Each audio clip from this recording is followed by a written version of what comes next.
আপনাদের এলাকায় বন্যা হয়েছে, সেই বন্যার কারণে আপনারা ক্ষতিগ্রস্ত হয়েছেন, অনেকের ঘর বাড়ি নষ্ট হয়েছে। সেই কারণে আপনারা জানেন যে আমাদের মাননীয় প্রধানমন্ত্রী জনাব তারেক রহমান, ওনার সরকার, বিএনপি সরকার, মন্ত্রী, এমপি, নেতারা সবাই আপনাদের সাহায্য করার জন্য সারা বাংলাদেশ থেকে সরকারিভাবে এবং বিভিন্ন বেসরকারিভাবেও সবাই সাহায্য করছে আপনাদেরকে যতটুকু সম্ভব।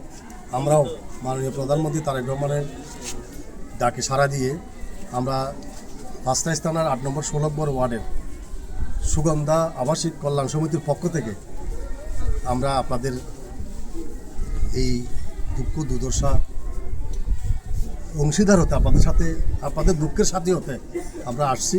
আপনাদেরকে একটু আপনাদেরকে একটু উপহার দেওয়ার জন্য সামান্য উপহার আমাদের পক্ষ থেকে, আমাদের সমিতির সকল সদস্য, এলাকাবাসী সবে আপনাদেরকে এই উপহারগুলো পাঠিয়েছে এবং সেজন্যই আমরা আপনাদেরকে অনুরোধ করব যাতে করে আপনারা আল্লাহর রহমতে আপনাদের যে ঘরবাড়ি নষ্ট হয়েছে, আপনাদের অর্থনৈতিকভাবে আপনারা ক্ষতিগ্রস্ত হয়েছেন, সেজন্য আল্লাহর কাছে আমরা দোয়া করব আপনাদের তাড়াতাড়ি এই দুঃখ কষ্টকে মোকাবেলা করে আবার স্বাভাবিক জীবনে আপনার ফিরে আসবেন।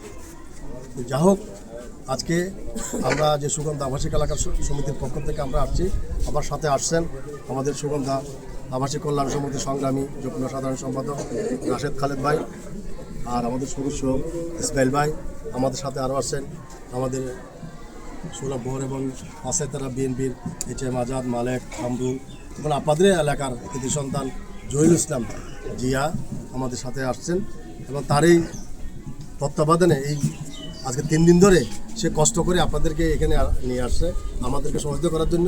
আমি জহিরকে ধন্যবাদ জানাচ্ছি। জহিরের সাথে যারা আছে, এই নাম কি, মোস্তফা ভাইকে ধন্যবাদ জানাচ্ছি। আপনারা কষ্ট করছেন যে আমাদেরকে এই আপনাদের পাশে দাঁড়ানোর জন্য, আপনারা আমাদেরকে যে সহযোগিতা করেছেন সেই জন্য ধন্যবাদ জানাই। আমার মা বোনেরা যারা কষ্ট করে আসছেন সবাইকে আমরা আপনাদের প্রতি কৃতজ্ঞতা জানাচ্ছি। আমাদের সামান্য উপহারটুকু আপনারা গ্রহণ করে আমাদেরকে আপনারা কৃতার্থ করবেন। ভাইয়া, সবাইকে ধন্যবাদ। ভাইয়া, বৃহত্তর চট্টগ্রাম, সাতকানিয়া, চন্দনাইশ বিভিন্ন উপজেলায় বন্যা হয়েছে, এক্ষেত্রে আপনারা বাঁশখালীকে সিলেক্টেড করছেন কেন? আমরা পত্রিকা দেখেছি বাঁশখালীতে বেশি ক্ষতিগ্রস্ত হয়েছে, সেই কারণেই আমরা বাঁশখালীতে আসছি। অন্যান্য এলাকায় ক্ষতিগ্রস্ত হয়েছে, সেই কারণে আমরা এখানকার যারা আমাদের সাথে যারা যোগাযোগ করেছে তাদেরকে শুনেছি এখানে নাকি অনেকেই ত্রাণ আসে নাই বা সাহায্য সহযোগিতা আসে নাই। এবং আমরা সকালবেলা সরল ইউনিয়নের বাদালিয়া, তারপর কি নির্জিতলা, তারপর কাহারগোনা আর বিভিন্ন এলাকা আমরা এখানে সাহায্য সহযোগিতা করেছি। এবং এরপর আমরা যাব খানকানাবাদ, মদনমসুল যাবো এখান থেকে। আচ্ছা, আমরা চেষ্টা করছি, যেহেতু পত্রিকায় ক্ষতিগ্রস্ত হয়েছে বাঁশখালী, সেই জন্য আমরা আমাদের সামান্যটুকু চেষ্টা করব ওনাদের সাথে সাহায্য সহযোগিতা করার জন্য। সেই জন্য আপনারা বর্তমানে অবস্থান করতেছেন বাঁশখালীর উপকূলীয় এলাকা। জি, উপকূলীয় এলাকা। এই ক্ষেত্রে বাঁশখালীর যে দুর্ভোগ আপনারা স্বচক্ষে দেখে অনুভূতিটা কীরকম? আমাদের অনুভূতি হচ্ছে খুবই দুঃখের, খুব কষ্টের। আমরা যেখানে গেলাম সেখানে অনেকের প্রায় ঘরবাড়ি নষ্ট হয়ে গেছে, একদম মাটির সাথে মিশে গেছে। তারা আসলে এই যে এই বৃষ্টির মধ্যেও তারা কীভাবে জীবনযাপন করছে না দেখলে এটা বোঝা যাবে না ওরা কত কষ্টের মধ্যে আছে। সেই জন্য আমি আল্লাহ রব্বুলের কাছে আমরা রহমত কামনা করবো যাতে করে এলাকাবাসী, বাঁশখালীবাসী, সাতকানিয়া, লোহাগাড়া, টেকুয়া, চৌকরিয়া সহ সারা চট্টগ্রামে যেখানে বন্যার্থ মানুষ দুঃখে কষ্টে আছে তাদেরকে যে আল্লাহ যাতে দ্রুত এই কষ্ট থেকে তাদেরকে মুক্তি দেবে। আচ্ছা, আপনাদের সংগঠনের মাধ্যমে আগামীতে কোনো পুনর্বাসনের কোনো সুযোগ অথবা এটা আমরা এখন সচক্ষে দেখে গেলাম। আমরা আমাদের সমিতির নেতৃবৃন্দরা আছে, আমরা সবার সাথে আলাপ করে আমরা আসলে নিজেরাও এটা দেখলাম প্র্যাকটিক্যালি যে আসলে মানুষের ঘরবাড়ি নষ্ট হয়ে গেছে, থাকার কিন্তু তাদের কোনো অবস্থা নেই।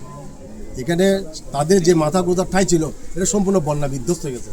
এখন তারা অনেক কষ্টে তারা জীবনযাপন করছে।